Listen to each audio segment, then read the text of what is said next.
ယောက်ျားတွေရဲ့နောက်ကအားကိုးလောက်เสียမိန်းမဘေးယောက်ျားမှတော့မိန်းမတယောက်ကိုအားကိုးမိတွေ့ဖို့ဆိုပြီးမယူတတ်ကြပါဘူးဒါပေမဲ့ယောက်ျားတွေရဲ့ဘဝမှာစီးပွားရေးကျန်းမာရေးအရာရာမှာအခက်အခဲတွေနဲ့ကြုံရတဲ့အခါသူတို့ကိုပြန်အားပေးမဲ့သူတို့ဘက်ကနေတတိရှိရှိနဲ့မမရက်တည်ပေးမယ်စိတ်ဓာတ်ခိုင်မာပြီးသူတို့အားနေနေချိန်မှာဖေးမပေးမဲ့မိန်းမမျိုးတော့လိုအပ်ပါတယ်ကြာဆုံးလဲပြိုတဲ့ဓာတ်ကိုမခံနိုင်တဲ့မိန်းမတွေကြတော့ယောက်ျားအစင်မပြေဖြစ်နေရင်ညူစုဆောင်အောင်ကြတယ်ရန်လုတ်တက်ကြတယ်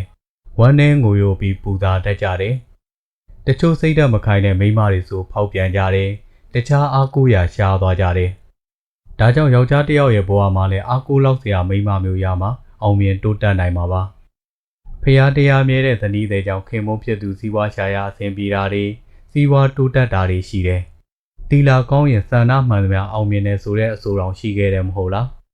ဒါကြောင့်စီးပွားရှာနေတဲ့ယောက်ျားတွေရဲ့နောက်မှာတီလာကောင်းတဲ့မိန်းမတစ်ယောက်လည်းရှိဖို့လိုတယ်